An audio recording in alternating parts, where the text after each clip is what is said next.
Today's episode of TWIMMO is brought to you by WildStar. Check out the hottest AAA MMO on the market. Just go to gboffer.com/wildstar. Game Breaker TV.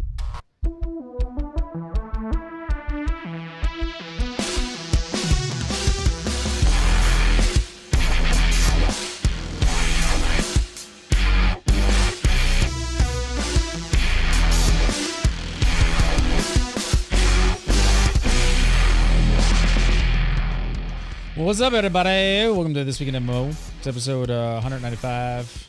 It's July. I don't even know.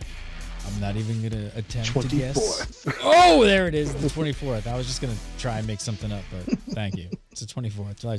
Isn't it terrible? You don't even know what day. I didn't know what day of the week it was this morning, actually. I was, what day is it today? My wife's like, it's a Thursday. I was like, shit, I got shows today. Let's do this.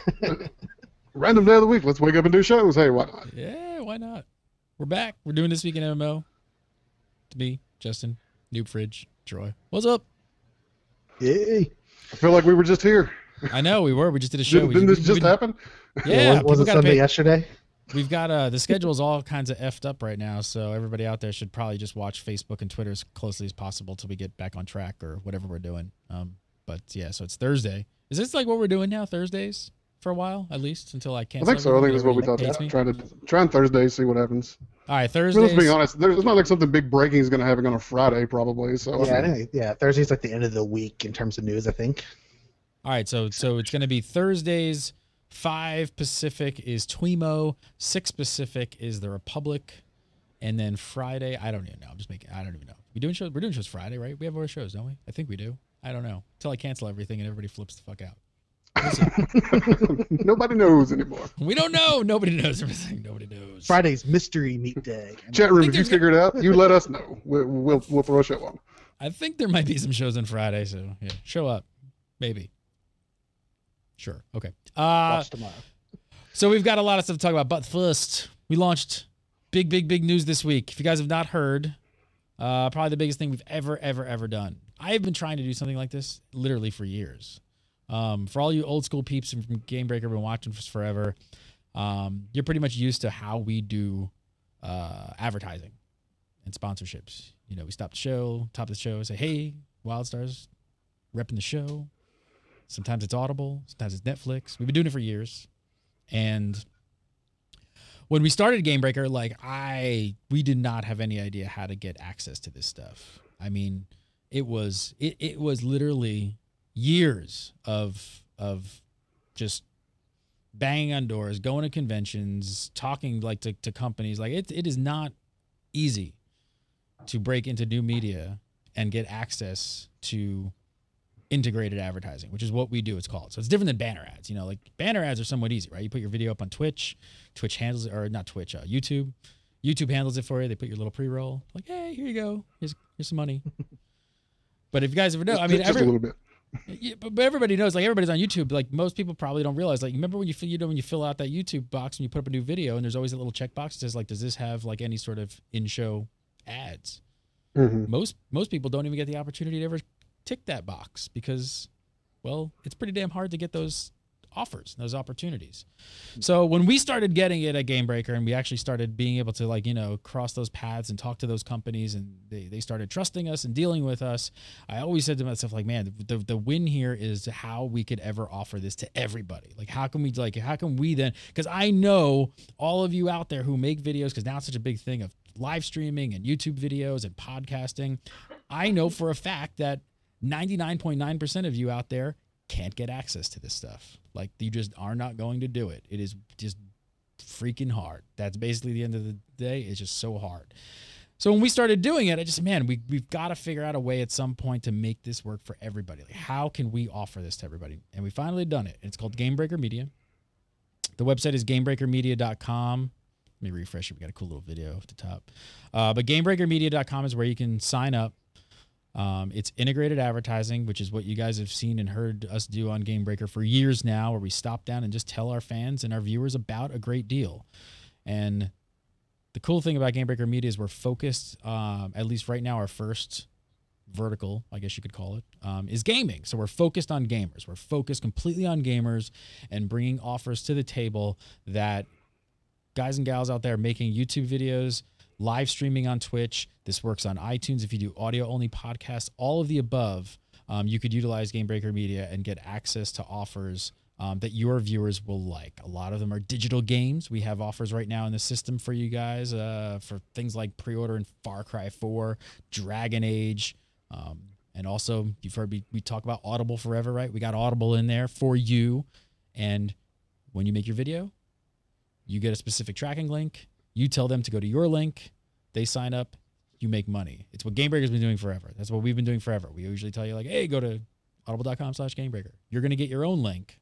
You're going to get to tell them to go to your link. When they sign up, you're going to make some money. So something we've really been trying to do forever. I'm super excited about it. And I'm just like totally psyched of how many people have signed up so far. It's crazy. It's blowing the F up. So go to GameBreakerMedia.com. If you're a live streamer, if you're a YouTuber, there's a video here. There's FAQ. Read it. Check it out. It's super easy to sign up. There's no minimums. You don't have to have like, a certain amount of subscribers on your Twitch channel. You don't have to have any kind of partnerships. And the other cool thing is that even if you are partnered on YouTube with one of the other networks for your banner ads, you can also join Gamebreaker Media because it's integrated advertising. Basically, in the middle of your video, you're going to stop and say, hey, I got this awesome deal for Dragon Age Origins coming out. Why don't you save 20% and just go to this link? And then they go to that link. So you don't even have to leave any of your, and there's no contracts. We don't lock you in. I think we've all seen the craziness the past year of YouTube networks locking people in and contracts and kind of like putting everybody up against the wall. No contracts, nothing.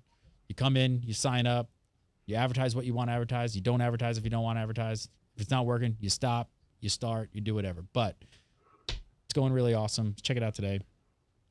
GameBreakerMedia.com. And as somebody who uses it, I have to say probably one of the biggest benefits of this is we're pushing the new hotness, the new games that are coming out, the pre-orders, everything that everybody's buying right now. You're not going to be advertising 5-year-old games and begging somebody to pick it up for $1.99. This is the new stuff, the big games that are coming out. So people want it. You just got to get it in front of them. Yep, that's really what it is. We're giving you the tools. We're giving you the opportunity. We're giving you the offers. They are in front of you. They're in your hands. It is up to you to actually get them in front. But we know we are focused on getting you, like you said, the games and the deals that like gamers want. I mean, when we started this, and we did about a 4-month beta test with GBM where really no one knew what was happening, and we signed on a couple pretty big people. Towley being one of them. He's a part of Gamebreaker Media. Serious Gaming's a part of Gamebreaker Media. Bajira, if you guys know WoW Bajira, World of Warcraft streamer. You ever see that guy? He's fucking ripped, man. You see how big he is? Oh my God. I need to get to the gym. Anyway, and a bunch of other people as well. And we kind of, did it through that whole period of Elder Scrolls and WildStar and that thing. And they crushed it. Like they just absolutely crushed it, and they were just like mind blown. GBN is the greatest thing ever. Everybody was super excited and super happy. So we kind of did that for like 4 months through the beta, and now we've officially launched this week and it's here. So yep, we're focused on bringing you all the best games, all the newest and greatest games and the hottest games. And like, yeah, we're not trying to peddle old crappy games for $1 and things that people don't want. We're giving you offers that your viewers want, and you're also going to save them money. That's the other cool thing, right? Everybody's always asking, how do you like grow a channel? There's a couple ways. One is do giveaways. I mean, this is here. I know we're going to talk about MMO soon, but I want to bring this up because part of GBM as well. Well, part of GBM, so everybody understand it, is we're going to offer you the offers, but we're also going to be providing more and more training and tips and tricks videos and things like that, and like talk about what works and what doesn't to help you. Because I know there's a lot of people. I've been getting so many questions this week from a lot of people who are just starting live streaming and just starting podcasting, and they're new to it. They don't really have a big audience. They're like, is this going to work for me? Like, should I do this? And all I keep saying to them is, you have to start somewhere. So, and I would have been ecstatic if I could have started Gamebreaker and able to monetize it with integrated advertising the day I started, because it took us years to get there, and that's all we were striving for. And now we're basically putting it in front of you, going like, here you go, there you go, start making money. I mean, it's kind of crazy how easy it is. Like I just did 2 videos, and I easily made $60 off of 2 videos alone in a month. Like, that's just, I mean, that was nothing. And like, it just sits there. and it just made me money, and I gave people discounts, and I used Yep. my own code and got myself discounts. And that's the two cool things. So the two cool things, everybody's asking me like, should I do this if, we're small? And I say, absolutely. And then they say like, how does this help me grow my channel? And there's really two ways you can think about this. One is it starts monetizing you right off the bat. Like even, of course, if you're really small, it's going to be a smaller amount of money. So this is in conjunction with how big your audience is. But here's a great tactic. I told somebody today,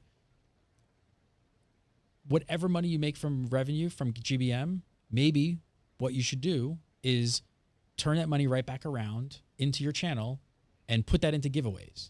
So not only do you not only does your stream start getting known for awesome deals on games like 20% off Far Cry 4, you're giving them awesome deals.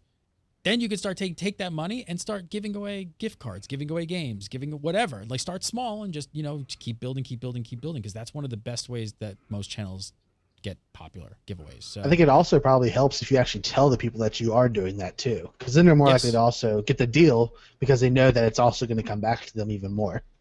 Well, and I think that's one of that's some of the stuff we're going to talk about internally with GBM, like I said, with videos and stuff. And I think one of the like mentally probably one of the hardest transitions is going to be for people is the fact that you have to tell your audience about these deals. Like you have to say, hey, I got 20% off of this game. Support my stream. Click the link below and go buy Far Cry 4. Save 20%. I'm going to make $1 and you're going to help support the stream. You have to tell them it's there. This isn't like a banner ad, put down in the bottom of your Twitch thing and forget about it. You can't forget about it because if you just forget about it, I hate to tell you, be honest with you, it's not going to work that great for you. You got to be a little bit, you got to do your show and tell people, and it's okay. They want to support your stream. It's a great way. I mean, Tally does a great thing. People were asking this morning, they say, Tally, how come you don't have a donate button on your, he has a sub button, but he doesn't have a donate button. He's like, how come you don't have a donate button like everybody else where people can donate? And he said, because I feel better if I bring you all these different like offers and deals where you can save money on games that you want to buy. You're getting something out of it. And then I'm making 30 cents, 50 cents on that as well. So it's like a win-win instead of you just giving me a donation of money and you get nothing. So there you go. All right. That was long-winded. GameBreakerMedia.com. Go check it out. A lot of information there. Sign up. It's real easy to sign up. No contract. It's a good thing.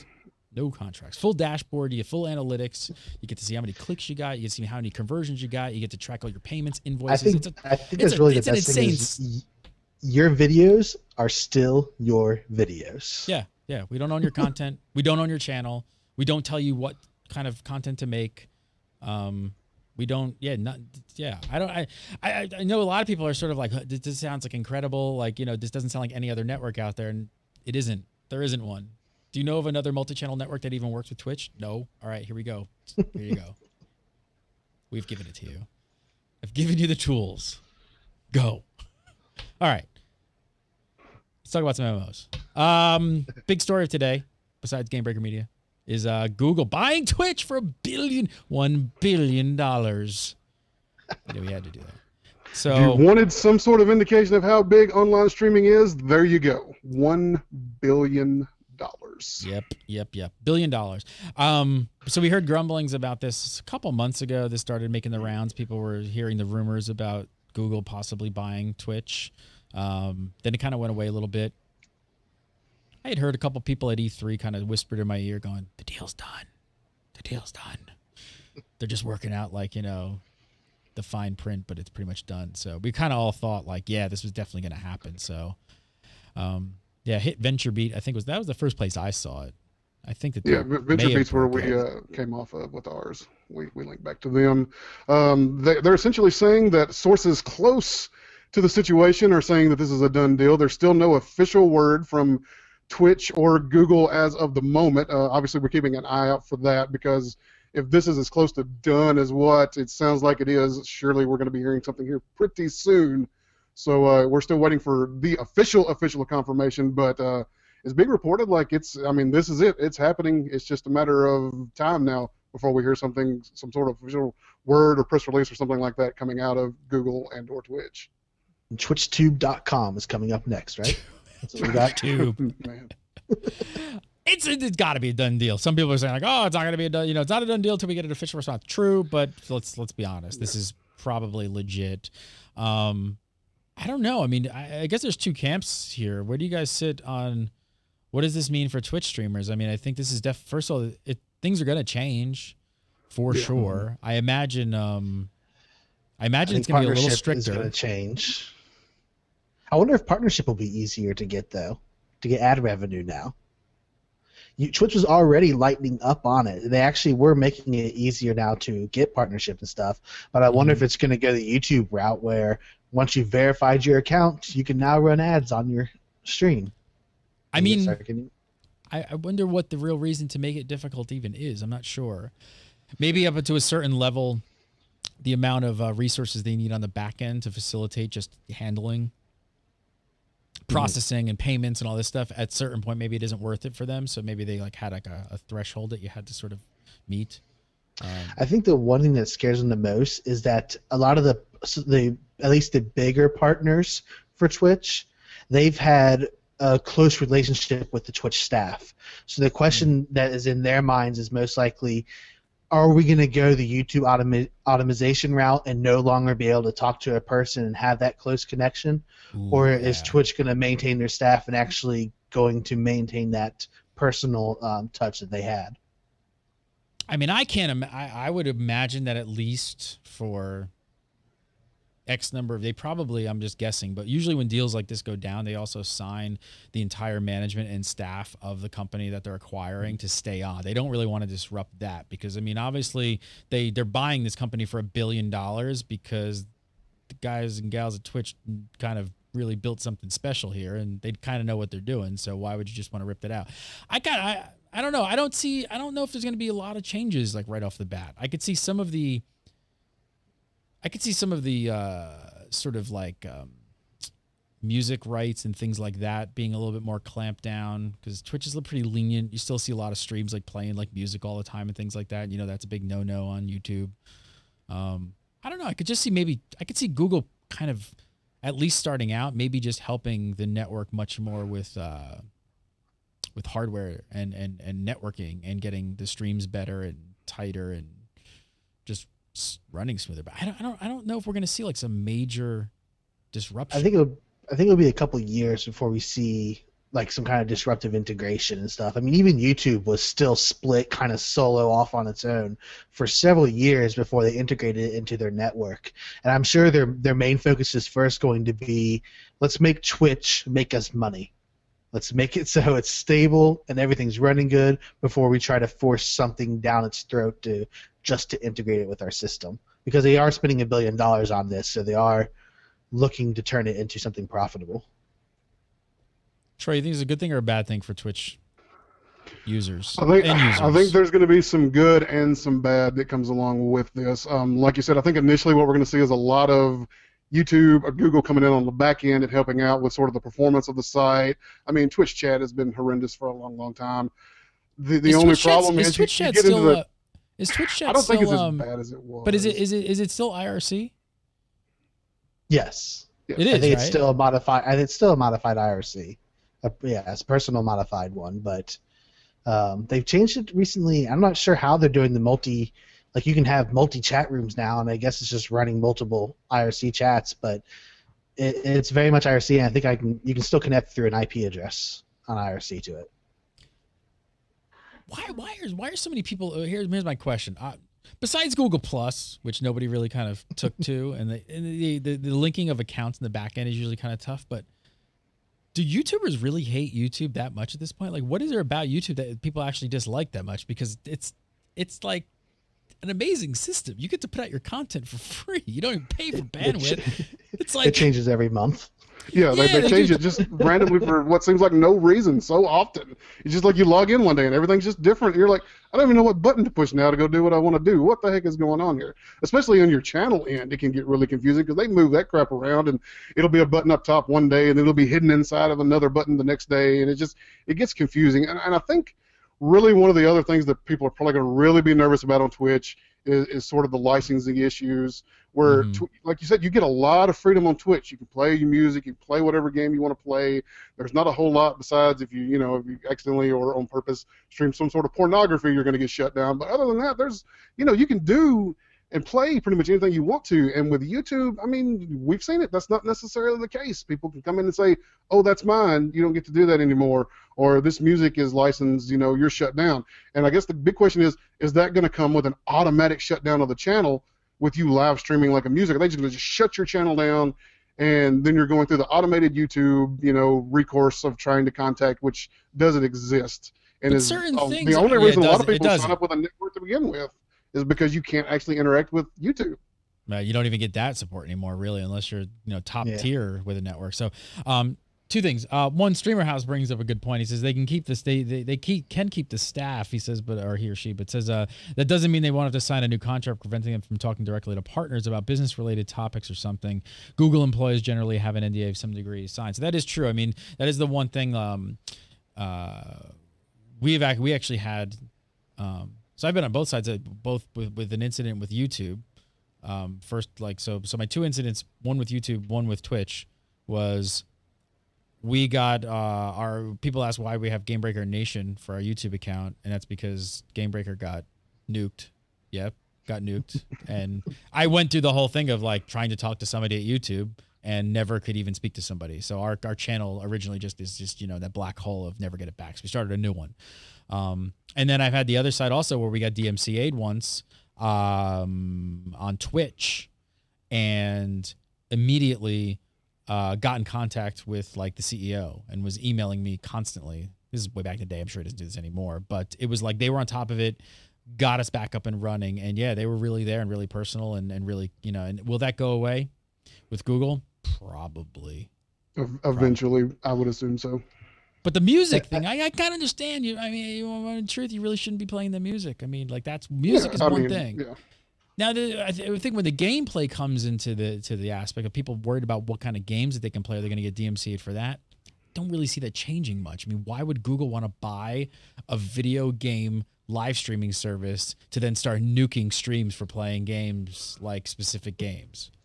Because everybody's bringing up the Nintendo thing, right? That's what everybody's bringing up. Oh, Nintendo nuked all these channels on YouTube, so they're going to start nuking no more Super Mario Kart. We're going to nuke it. And it's for some reason, I think they got this covered. I don't see why you would want to nuke these streams. That would be ridiculous. It'd be shoot yourself in the foot. I think overall, from the viewer perspective, who is obviously the major audience of Twitch here, people watching it, and that's going to be every streamer's want, is I think their experience is going to be better. Most likely it's going to have better stability, faster speeds for them, and just overall just run better for them for those big events. Recently, we know the whole Dota 2 International Tournament Championship is now going to be played on ESPN 3, and probably put on their live stream. Well, YouTube taking control of Twitch, next year we could just see maybe ESPN gets cut out, and now YouTube and Google's got this control, and they're starting to making sure all those big events come to them and stuff. So we could start seeing more free stuff like that possibly. My question though goes down to I guess Google's going to use this, they've got Twitch, but this is for gaming. Justin TV wasn't part of this deal. So what are they going to do for other stuff? I believe it's just Twitch specifically. I didn't even because they split up. I forgot about Justin TV, to be honest. I didn't know that's a thing. Well, I think the parent company even changed their name to Twitch. They eliminated Justin TV out of the parent company name. They're like, oh no, we're just Twitch now. Well, they split up as two different companies. I think at some point, Twitch got so big that it just kind of separated itself and ran independent of Justin TV. And I think that's where it went off, so it became its own entity. And that's pretty big for them. But YouTube's been doing presidential debates and stuff over the past couple years. So are they going to maintain their own streaming service still to do that on their YouTube one, or are they going to use the Twitch technology and create a new site for that? I don't think you're going to see the YouTube streaming stuff go away. I think YouTube will keep that stuff up, but I think that what they're looking at is they weren't really to penetrate much of any vertical besides sort of the political stuff. But they definitely didn't penetrate gaming, right? When they finally released the streaming stuff to almost everybody, none of the gamers ran with it. So they basically just bought the vertical of gaming. Mm-hmm. Mm-hmm. Essentially what happened. Everybody, if you're going to stream gaming, you go to Twitch. I mean, if you want to be seen streaming gaming, you need to be on Twitch. It can be hard to be seen, but I wonder who's got the better technology though for streaming. Like, I wonder if we'll see a switch. I wonder if we would see a switch over to the technology of like the player and how it all works to the YouTube system. I don't know, Well, to be Twitch honest with you. When recent- I'm watching streams, I have more trouble with YouTube streams a lot of times on the YouTube site than I do Yeah, Twitch so do streams. I. So and do I. Twitch changed recently. They changed their whole streaming backend system recently to the actual I forget what it's called, but it's similar to how even YouTube's videos itself are streamed to people, and it's supposed to be a much more reactive and faster system. So I wonder if that was just sort of in preparation for this deal and stuff as well. I mean, overall, they've already completely changed their whole system once recently. I don't know if they'll do it again anytime soon. I think at the end of the day, for most streamers out there, I mean, I think you're going to have to probably tighten up your channel a little bit, meaning that you're going to have to, and I would almost think about starting to do that now, just play by the rules. We started playing by the rules here a long time ago. Like, you remember when we used to roll all that B-roll and stuff into our shows? You notice that doesn't happen anymore. That's why. Well, because we were putting that stuff on YouTube and it was just getting flagged and all kinds of stuff. Like, that's why you don't hear any of that. We used to play all kinds of music, and yeah, we used to start Legendary with like one track and stuff. So we skirted a little bit on that side. But yeah, I think most channels, I think if you just, I mean, what do you really have to change up? The big one is going to be don't play music you shouldn't be playing for the most part. And stop fapping. Yeah. You're not supposed to do that anyway. Yeah, not anymore. Not anymore. And there's plenty of music out there which they can play. They just gotta look it up and actually just pull that and use it and stuff. I mean, They'll probably offer like the royalty-free stuff that they have within. Don't they have a library online for YouTubers now? They do. I've Yeah. never been into it to see how extensive it is or what I was in there, but they do have a royalty-free library on YouTube. I could see them maybe doing something like that and like offering it in there that you can start playing music and stuff because they know it's a big part of it. I guess the thing that a lot of people are going to be worried about though is the monetization of like, is the heyday of sort of Twitch going to go away with making money? More of a reason to join GBM. Sorry, I had to do it. You can still monetize. This is where GBMs actually might be a savior because we go anywhere. I do have a feeling that the income from ad revenue is going to reduce. I'm pretty sure that's going to lower. But a lot of big streamers have already stopped using ad revenue as their main income and have done and are going with the subscription route for a lot of their stuff already anyways, because running an ad on people just isn't as profitable as it was anyways. It's probably going to be even lower. Yeah, I mean the ads, the streaming ads and stuff run off YouTube. I mean, you make pennies off of that. I mean, we saw the drop. We saw the makes drop a while sense. ago, right? I mean, I don't know if you guys were streaming like early on before, but remember when they changed the terms of service on the way the ad system worked. I mean, this is probably now going a year and a half maybe ago, 2 years ago, somewhere around there, maybe between a year and two. I don't remember when, but they changed it pretty drastically. Remember, it used to be like, I feel it used to be like a 50-50 split or something, like on banner ads. And then when CBS Interactive, I think, got involved with their advertising sales, like that changed. And remember that I think they tried sort of spinning it, saying like, you're going to make more money. And then no one did. Usually when they change it, it's going to be for their own profit, not yours. Especially when you bring in a third party who's also bringing in more ads. Now there's a third party getting Yeah, paid. now that person needs a cut too, so... Google needs a cut. Twitch needs a cut. You need a cut. Well, seriously though, not to make it a GBM commercial because we talked about it a ton, but again, I think the route that we're going makes more sense because you can go anywhere with this. Like you could, if the gaming vertical, for some reason actually, which I don't see this necessarily happening, it'd be pretty tough. But if the gaming vertical there are a couple other gaming streaming services trying to, get a foothold, and if one of them were to take off, and a lot of you guys decided to leave and start streaming somewhere else. I mean, there's like Hitbox, I think, and I know MLG's doing something, and there's a couple of them. GBM kind of goes wherever, like even on iTunes and that kind of thing. So I don't know. That's sort of, I think what we're doing is sort of the future of how networks even work. It's in more control of the streamers and the YouTubers rather than you're kind of just letting them do all the work and kind of do all the back end, like they know everything that's happening. It's whatever. All right, so there you go. I I know the sky was falling today. That's all I know. I saw the news and I immediately went to Tally's stream and it was just like R.I.P. Twitch, R.I.P. Twitch, R.I.P. Twitch. A lot of people, they're going to be worried about it, regardless of, I think at the end of the day, the positives are going to outweigh the negatives, but there's definitely going to be the skies falling people. I mean, change, people don't like change, and so they're going to freak out. This could all go away at any moment, folks. Twitch streaming is actually just a way to start monitoring your in-house. You're just going to turn your camera on automatically and start recording you for the... It's just one big NSA conspiracy. NSA I don't know what to you're so watch. excited about. That's what it is. They just want to see what everybody's doing. There it is. There it is. Craziness, craziness, craziness. Times are changing, people. Times are changing. Well, again, I keep going back to Tally, but I think he was kind of talking about it, said it best, is, you know what? Change is going to happen. Change is sometimes good, and you know what? You just got to roll with it. You got to adapt with it, because if you don't adapt with it, you're just going to die. They're going to do what they want to do. They're going to implement what they want to implement. They're going to, NDA the employees if they want to NDA. I mean, you can either sit on the internet and scream about it and get nothing done, or just adapt, change the way you do things, and don't play music and play by the rules and keep building your channel. What else are you going to do? Change with it or get left behind and have nothing. I mean, there's your two choices. Pretty much. All right, that was a pretty long conversation right there. We're only in the first story. We guess we did 2 stories.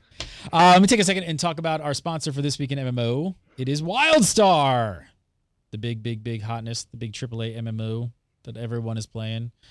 I still honestly, I am beside myself that I'm still in awe of what the Carbine team have put together for a launch of an MMO. Like, I still can't believe that they've done it. They put all of the bells and whistles into an MMO at launch. Housing, war plots, 40-man raiding, adventures, ship hands, housing. Did I say housing? I think I said housing. New content. New content. There's already the strain. 1 month later, there's a ton of new content. So they're releasing new content. It is amazing. We've talked about other MMOs like trying to survive and trying to actually do what they did. Carbine did it, man. They came out of the gate. They released with all the things that we kind of expect from a AAA MMO that most of them had years and years to kind of accumulate, and they've got it at launch. It's a great game. I love it. Great game. When you launch with the stuff that most games, years in, they start saying, well, we'll start thinking about player housing, and maybe you'll see it in the next 5 years. And there it is. It's ready to go. Hoverboards. Hoverboards as mounts. Who doesn't want a freaking hoverboard, man? Check it out. Everybody. If you guys have not checked out WildStar and you're watching this show, head on over to gboffer.com/WildStar. Pick it up. Of course, with a purchase of the box, you get your free month or your 30 days included in. Check it out today. gboffer.com/WildStar. All righty, let's talk about Noob Fridge's game over here. All right, you didn't have any info last week. We wanted to talk about this because some of this info had come out, but Elder Scrolls Online, the Justice System. It was announced at QuakeCon. A lot of things that people have been asking for a lot. They kind of, I think this is something that people expected, like things like stealing, killing NPCs. Give me the rundown. What are the big points here? Well, they announced a ton of stuff that's coming in the future, but the thing that the crowd went crazy for was when they introduced the justice system and all the things kind of intertwined with that. And basically, if you're familiar with Skyrim, you go into like taverns or people's houses, stuff like that. When you hover over an item, you don't just pick it up, it says steal. And if you steal it, you can get in trouble if they say you do it.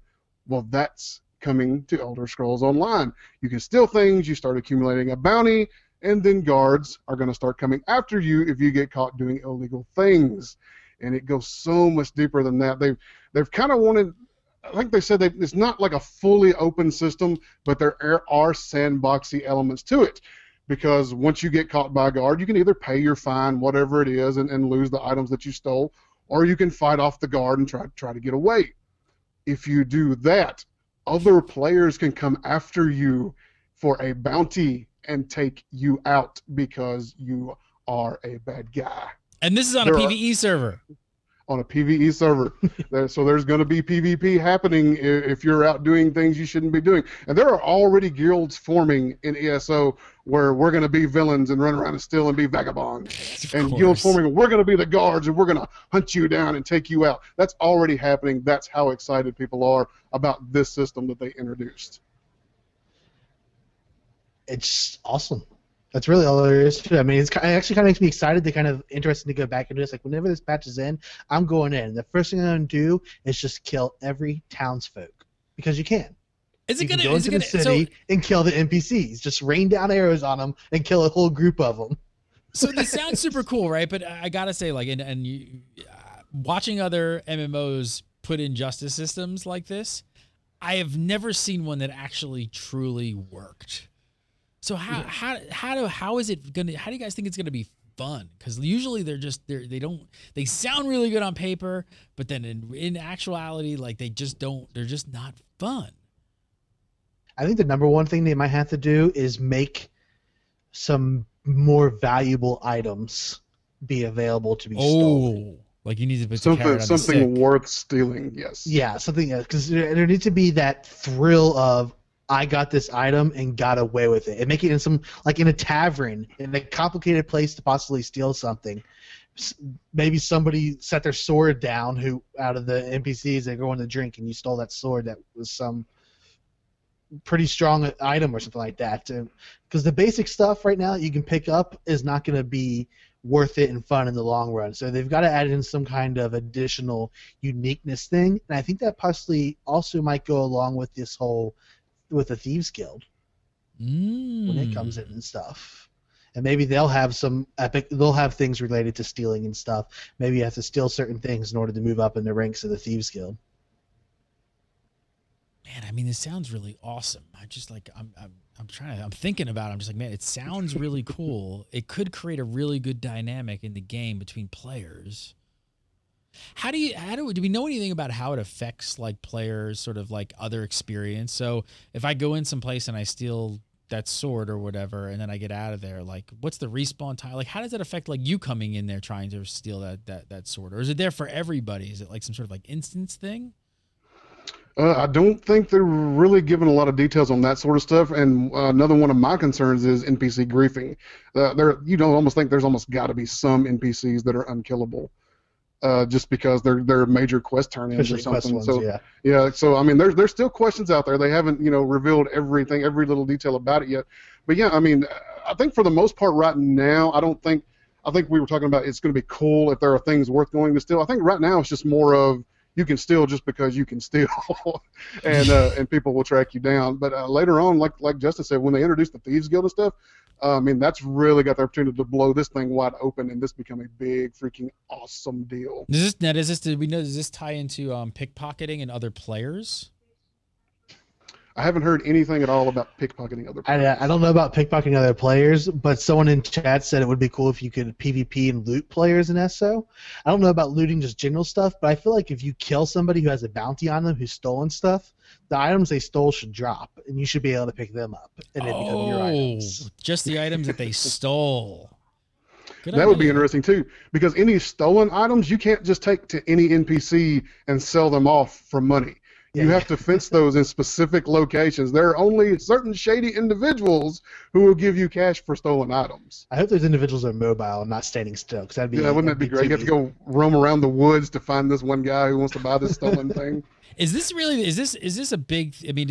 the thing that ESO fans were really looking for? I mean, was this what was on everybody's mind of this is what they need to put in the next big patch is the justice system? I think it helps the immersion, which I think a lot of Elder Scroll fans want their immersion. And the ones who are still there right now playing the game are either loving the whole PvP system as it is right now, or they're there for their immersion in the Elder Scroll world. So anything that increases that feeling that they are back in Elder Scrolls, I think is going to benefit them. Yeah, they announced a whole slew of things in this thing, and this is the thing that the whole crowd just went crazy for. It's not the thing I'm most excited about, but if that room that they were in giving this presentation is any indication, this is the thing that they were waiting for. They were what were waiting some of the for other this big things? What's the Noob Fridge really excited about? The changes to the VR content, that's a big deal for me, because once you've gotten to level 50, you've defeated Moloch Ball, and you're into the other faction starting areas, and all of a sudden, I just beat Moloch Ball by myself, didn't have to be in a group, it wasn't a raid, nothing like that. And then I go to the next zone, and the next thing that I run into, the first bug I run into, just whips my ass. I mean, it's not even the same content. And they've already adjusted that as far as the difficulty, but at the end of the day, that wasn't the main problem. The main problem has been the grind of what VR content is, and how little XP you're getting, and how little rewards you get once you do finally level up to another veteran rank. So in the long term, they're making adjustments to that. Your VR ranks are going to be done based off regular XP instead of just the VR points. So you're going to level up a little quicker. Things are a little easier now. And then they're going to add a whole new passive system. Every time you level up, you're going to get what they call champion points. And if you're familiar with Rift, the planar attunement system, it sounds a whole lot like that. Any one character, every time you get some champion points, every character on your account gets some champion points, and they can all spend them individually. So every time you rank up, you're going to have points to put into more passives to make yourself more powerful. Like, you're going to be better at using blades, or you're going to do more shot damage and things like that. Why does this always happen in MMOs? The goddamn currency system. Why don't we just add, like, every MMO, just like, we're out, all right, let's add another currency system to do something else. All right, and 6 months from now, we'll add another one, and you can now do this and go buy this. Like other games, why do MMOs always have to do this? Like, I don't see Riot putting in, like, new currencies every, like, 6 months for, like, League of Legends for, like, I don't get it. I don't know. They always scare me, because every time I feel like something like this happens, it's a whole new component that actually wasn't down, like, on the design doc of, like, building out balance, characters, leveling, all that kind of crap. And it's like, is it a new system to grind? Like, okay, well, we have 5 different things you can do now. They all have. That's their what they own usually separate feel like, aren't they? Hey, here's a new Grind. currency. Here's a vendor with some stuff you can buy. All right, now bang your head on this for 6 months and get that good gear. Like, that's. And the best thing is, like, you don't have to do it all. No, I feel like I have to do it all. Oh, that's it. You Yeah. get the feeling like you have to.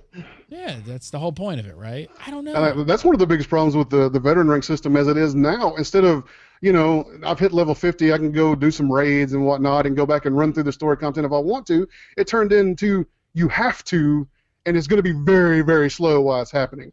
And it turned into a big brick wall for a lot of players, and a lot of people just got to that point. They're like, oh, screw this. Because you would play an entire night, and your XP bar would barely move. And that's just... if I gotta earn XP to get to the next thing, don't make me spend 8 hours and get nothing. Hardcore enough. You're not hardcore enough. Start grinding, brother. Man. But one veteran rank was like 10 levels, wasn't it? Liked it when they've done it. We talked a lot about Destiny last time. Guys, you gotta get you probably didn't get to check out Destiny, did you? No. Damn. We need to come back and circle around that, because I'm still really curious, and I want to kind of have a conversation about. I still wonder if that's what more ESO fans really wanted out of ESO. Was that probably have another beta weekend at some point, hopefully. I'm going to see about getting my hands on that and just see, so I can kind of compare what that is to what we ended up with in ESO compared to what we thought we were going to get with ESO. Totally different game. I just wonder if that's really what people would have been excited about. Well, yeah. And any idea whatsoever about time frame of the Justice patch? I don't think they gave exact time frames. I think update 3 is on the test realms right now, and that's just the Guild Tabard customization stuff. I think update 4, some of this stuff that they talked about in the future of ESO panel is going to start coming in, but we don't have any sort of date besides sometime in August probably. And again, not all of this is going to come in at the same time. So as far as exactly when this particular thing is going to roll in, we don't know for sure yet. The veteran rank changes, they said, will probably be by the end of summer. They should have the majority of those in. I'm not sure on the justice system stuff. I think that's still a work in progress. What's the status of, like, the last time I think we really kind of hammered ESO, in a long conversation, there were still a couple rough spots, some bugs happening. I mean, last time we really dug into it, we were having like login screen things. Is a lot of that stuff pretty much cleared up at this point? Yeah, I feel like they've eliminated a lot of that. Now, of course, it's an MMO. There's always going to Sure. be some of that floating around out there, but I don't think that's the big issue anymore. I think the things they hit on in this Future of ESO panel are the things that the people who are still playing are sort of thinking about and wanting at this point. I think they hit the nail on the head with this entire panel. Everything they talked about were things that I think the player base is Wants. wanting and looking forward to at this point. That's great. That's what they should be doing. Yeah, they did a great job. I mean, I feel like they're really on track with what the player base wants, and I mean, you can't ask for anything more than that. Well, good guys they have. think I mean, good? I was gonna say it looks like they're almost completing their game, so that consoles are ready to go. Yeah, I mean, that's the sad part. Is this feels like, well, 8 more months of development. This should have, at least some of this stuff, was intended to be in the game. You get the feeling, but if they'd had, 6 to 8 more months, which a lot of people at launch said the game felt like it should have had. A lot of stuff would have been in there, but hey, at least we're getting it. We know it's coming. Those of us who are enjoying the game, we've got more to look forward to. It's just going to get better. I mean, it's just going to continue to get better. Do you guys think along. this is? You think do you think this patch or just this wave is going to bring a lot of people back? A lot of people that maybe shelved it for a little while, try something else. You think it's going to bring a lot of people back to kind of see what the new content's about? I think so. I've got a couple of friends already that even just the VR changes that they're planning on coming back this fall once all that stuff's implemented. I think the justice system, I think a lot of people will at least want to come in and check that out and see what that's about. All right, cool. I'm definitely curious. I can't wait to see the justice system. It sounds cool. It'd be really interesting if they did a pickpocketing, but that's going to happen. All right, next up this week, another MMO that I guess some people probably heard of. This one's flying a little bit more under the radar. It's an interesting take. Ubisoft's got an MMO coming out called The Crew, which is a car racing game / MMO. Haven't seen many of these. There's been like 1 or 2 that have sort of tried to do this in the past. I can't remember the names right now. But this one went into beta, closed beta. People have been streaming it on Twitch. I've been watching the heck out of it. Trying to get my hands on a key. I unfortunately do not have one and have not been able to experience it, but I'm pretty curious about this one. Like I'm kind of like I like racing games. I like racing games. It's got all.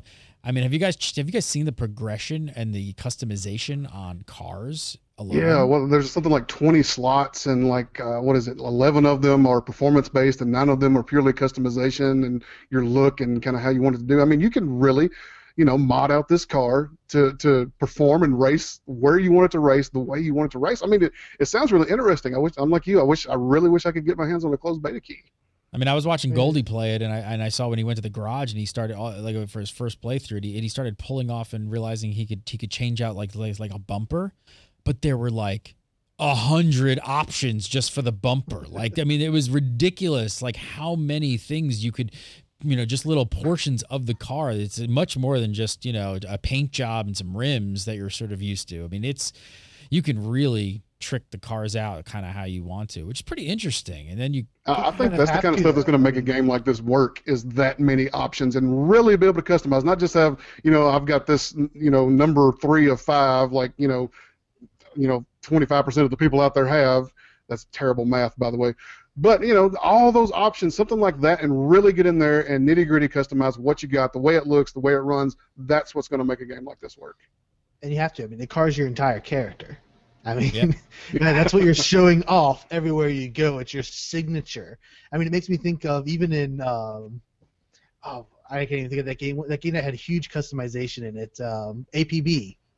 People were designing their cars like crazy in there. But this, I mean, that was just paint jobs and stuff. This is everything. I mean, I think he says in the video there's 5 different types of vehicles that's available. I think that might be just in the beta that was available. And then you said 20 slots for each of them with hundreds of different options for each of those. I mean, it's gonna be pretty slick in terms of customization. What's sort of your goal, like for MMO players? Like, how do they relate this to a traditional MMO? They're obviously when do we race Arthas? I mean, what's gonna happen here? I mean, the dragon flies next to you, and you must.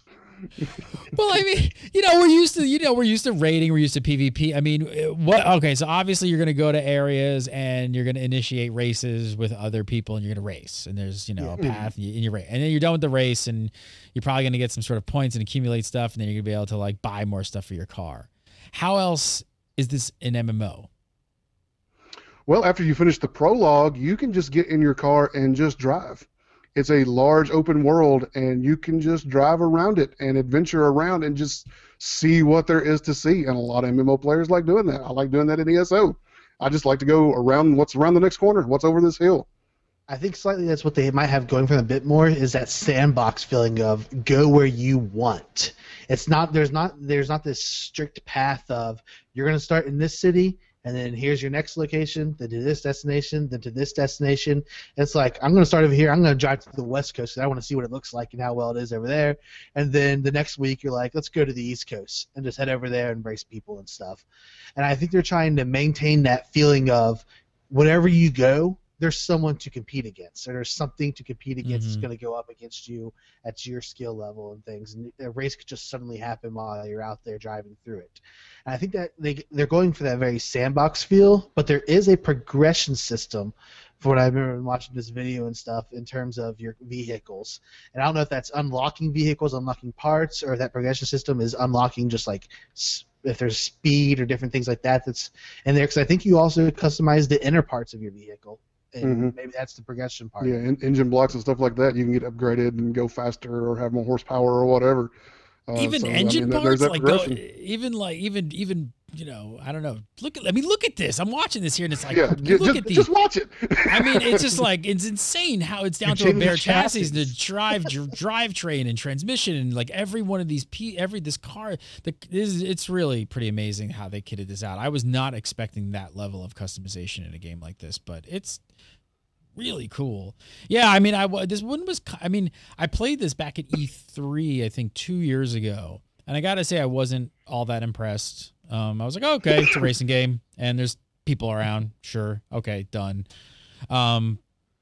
And they went dark for a while, and we didn't really hear about it for quite a while, and now we're hearing, back out in beta. It looks to be a lot more fleshed out. It looks like there's a lot more systems in place. It looks like there's a lot more customization in place, at least from what they showed us at E3. I'm definitely more interested in this than I was. And is this now the new term? Are we calling this a car-PG? I think this is a new genre. Gotta be. It's been dubbed car-PG. I mean, honestly, looking at it, I can definitely see this replacing Need for Speed and a lot of those games for people. I mean, they have the police chases in here, and you've got a world full of all these other people that you're constantly progressing and advancing. I mean, I definitely could see maybe not replacing Need for Speed, but Need for Speed going, okay, we got to step up our game. Need for Speed was the game, I think. Is that right? If I remember, weren't they the ones that tried to do an MMO? Was it like I think they've got a World of Speed is in beta right now, I believe. But as far as I can tell, all eyes are on the crew. If you're looking for a racing online MMO, it kind of definitely feels like that. And guess what? We got 20% off in the pre-order. Got look at there. If you were part of GBM, you could have it too. Yeah, if you're part of GBM, this is one of the offers that you can offer your viewers as well. So it's in there. But if you want, if you're gonna pick up the crew, save 20% off. Go to gamebreaker.tv/deals. It's right there on the front page. Just buy through us, and you get 20% off. So there you go. Yeah, definitely looking forward to it. I'm definitely gonna try it. I was kind of bummed that there was no easy way to get a beta key though. I was hoping if I could pre-order to get a key. That wasn't the case. I don't even know. I guess you just had to like sign up and wait and hopefully get a key. I guess if pre-orders would get you in, I would have already sent them some money because I'm that interested in it. Yep, should have Founders Pro. All right, next up, Trion's Trove. Team, they talk about the community creating all of the content here. So if you guys, Trove is Trion's. Is it what? Where is Trove actually at right now in the phase of beta launch? Alpha, or beta, I believe it's still alpha. It's still alpha, right? Yeah. You can still buy into it, but it's still technically alpha, I think. Or they're of course this day all that kind of gets convoluted and it's hard to tell what's what, but they're still calling it alpha, I'm pretty sure. Yeah, it looks like it's still alpha for their site. So sign up for alpha. So the community team. So what do you think? What do you think of this like direction of the community basically creating all of the content in Trove. I met Andrew. He's a really good. He's the creative lead. Really great guy. If your game is geared towards that from the very beginning, that could be a fantastic thing. It's not something you want to just try to throw into a game you've got. It's like, well, this game's not doing so great. Let's try this. But if your game from the very beginning is geared towards people are going to make stuff, you're going to be able to have a chance to get it, and everybody can kind of run around with it, and you can be creative. Or if you're not very creative like me, you can get something from somebody who is creative. So, I mean, it sounds really interesting. As long as it's integrated in from the beginning, it should be pretty smooth, and I think it could really be kind of like the earmark that brings people to Trove, maybe. What was the superhero game that allowed people to create like missions and everything for them that did really well? It's not Champions Online, but City of Heroes? Maybe it's City of Heroes, and I think people maybe City of Heroes and City of Villains and stuff. I think people created missions and stuff, and I think that lasted actually quite a long time, mostly because there was all this community-created content to be able to play. I mean, they are talking about everything being community-created. I mean, you're talking like the weapons, masks, hairstyles, even complete dungeons. Like dungeons going to be completely created by the community. And they're even giving suggestions. Like I know some people in Game Maker Nation, they've created a weapon and they've submitted it to them, and they'll get a reply back like, well, here's some suggestions that you might want to take and look into doing this and making changes. They'll let you make the changes and you submit the next version of it. Wow, Like they've got a whole version idea of weapons and items and things like that for you creating them. They've created an entire class based off the community creations. It's kind of mind-blowing. Like, I don't even understand how the team can scale this. I mean, they're smart guys over there. I mean, Hartzman is a pro, and he knows what's going on. And, like, actually, you get him on the show, talk about it. Well, it sounds like it's procedural. Like, you're running around this world, and they're going to have, like, all these dungeons available, but you won't always find that exact same dungeon. So, like, it'll pop in a dungeon into that server and stuff, and put one of the dungeons randomly out there into that server, and it just kind of like procedurally generate and choose which of the dungeons that community members create. They'll just have this whole repertoire to pull from and throw into the world when it's procedurally creating itself. So I imagine essentially what you're getting to the point is that you're going to get like you're going to get a game plus a tool set, and you're just going to, I don't know, it's going to be really interesting. I don't know. Check it. If you want to adventure around, you can do that. If you want to make stuff, you can do that. It's up to you what you want to do. My interest is definitely at a heightened now for Trove. Well, check it out. Yeah, I guess you can pre-order in with, is it like a founder's pack or something that you're able to? Yeah, there's like 4 different options between $5 and $100. $20 will get you alpha access instantly. I was going to say, I think $20 gets you alpha, because if I can come up with a little bit of free time, I got a feeling I'm sitting and trying $20. God, I'm just sitting on this show spending all my money. What is going on? That's here? it. Every time we talk about something, it's like, I need to send them some money. All right, next up, Valve's first game was supposed to be the MMORPG Prospero. What do we know about this? The original Valve team created to develop Prospero. Yeah, so it's actually quite interesting. What year around was this? When were they planning on doing this? 95, I think. I think it was 1995 is when they had started this. Originally, the Valve team that was created and put together was there to design this MMORPG Prospero, and like they started working on it. They were creating stuff on it. They had some assets, art, and stuff like that, and then they got sidetracked and ended up creating using part of this stuff from there, I think, to create Half-Life 1 that came out, started being developed a little bit later, and then like when Half-Life 1 went off, they just started going off into all these single-player games and doing other stuff with it. But Prospero seems to be the root for just a lot of the stuff they've done with Valve, from Steam to all their games. There's like little hints of different things from the idea behind Prospero in there. There he is. There he is. Sorry, go ahead. Moment of silence. There's not much known on the game. It was supposed to be like this massive universe full of universes. Like this library of universes that you could travel into, all of them. So this is Half-Life 3. That's basically what we're looking at right now. Confirmed?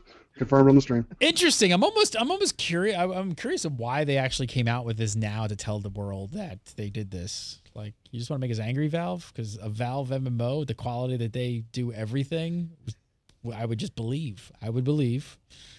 And now that you told me that you were making an MMO, I hate you. And of course, they had to leave us a comment. Well, we at Valve never cancel any game. Oh yeah, okay, great. You're gonna play that game, okay? Oh, all right. man. We may come back to it in the future. That's it. Start. What is it? Prospero. Start Prospero. Confirmed. There you go. CCP, creators of EVE Online, Dust 514. It's been on the PS3, so they've got they finally unveiled the PC version. PC Gamer got a first look at that. Project Legion. This didn't do. I don't think this really did what they had hoped on the console. Now they're gonna bring it to the.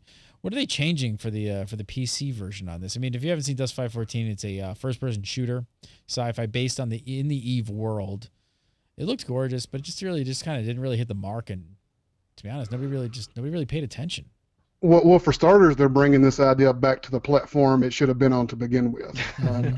I mean, let's be honest. That's what everyone said. Yeah, I mean, they were basically targeting Eve players and people interested in the Eve universe with this, and then took it to a whole nother platform that those people either don't play on or don't want to play that on. They don't want to be, if I'm going to be in the Eve universe, I want to sit here in the same spot. I'm always in the Eve universe. So they're bringing it back to the PC, and of course, with consoles and PCs, the console, they flat out said, there were a lot of restrictions with the console that kind of made the game what it was. It wasn't able to do everything we wanted to do, and that's going to open up a little bit on the PC. They're going to be able to add more sandboxy elements to it and open it up and give you more freedom to kind of do what you want to do, to go see things and sort of come to the central hub and then adventure out and get your gear. And they sound like they're saying, without saying, oops, my bad, we shouldn't have went to console, we're sorry, here we come back to PC.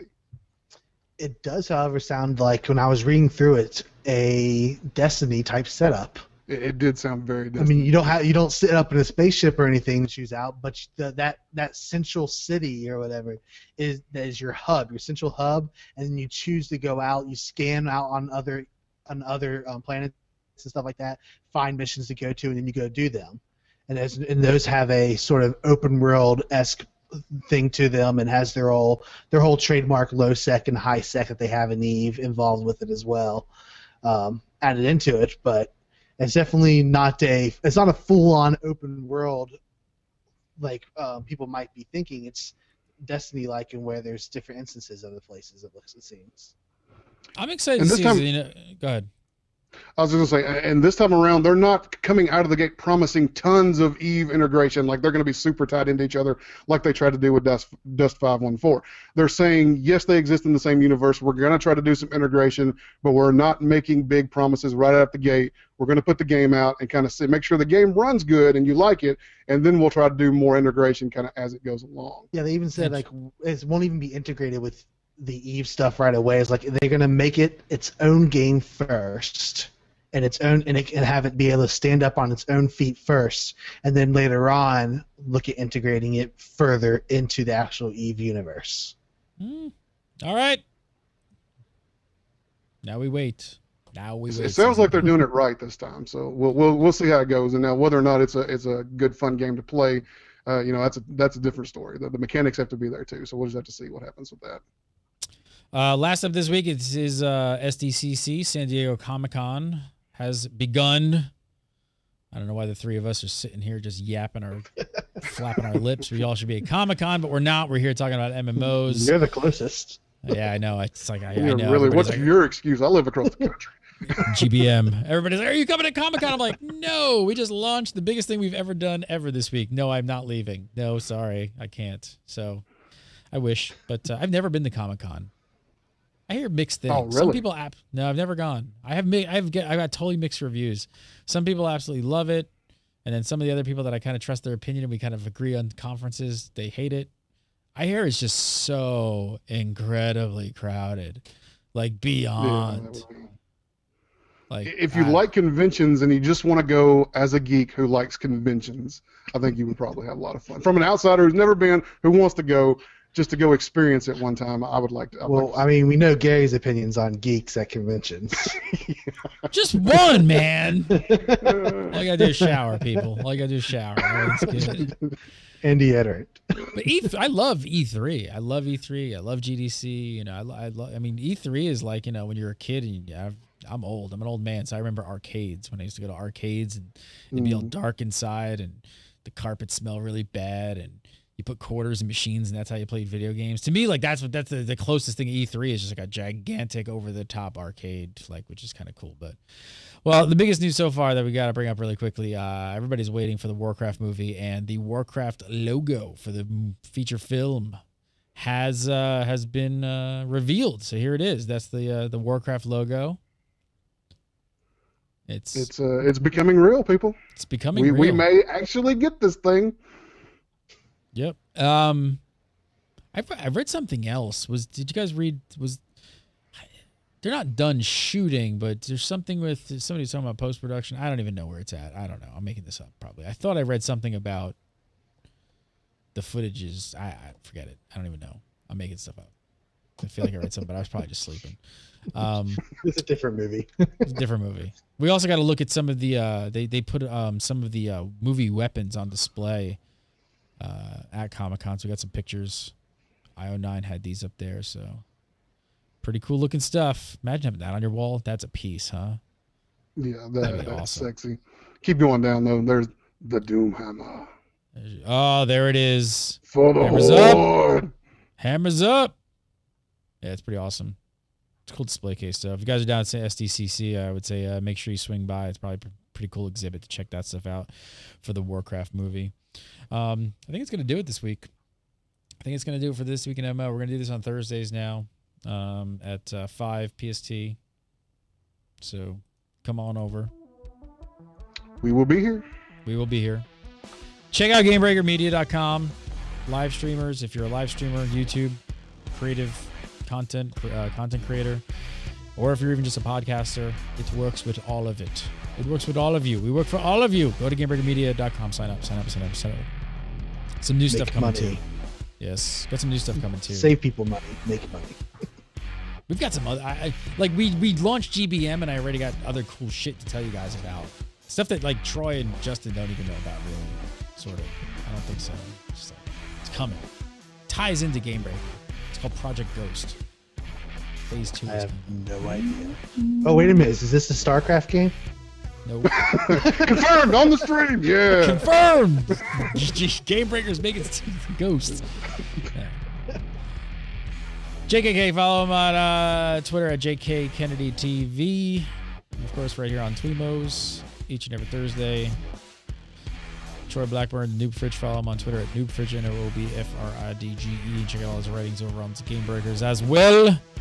And follow me, Gary Gannon. Follow Game Breaker TV, Game Breaker TV. Go to our Facebook page, and don't forget to go to GameBreaker.tv/deals for all of your deals, including the crew and a whole bunch of other awesome deals. So, all right, we'll see you next week. Do some more TWIMMO talking. Later.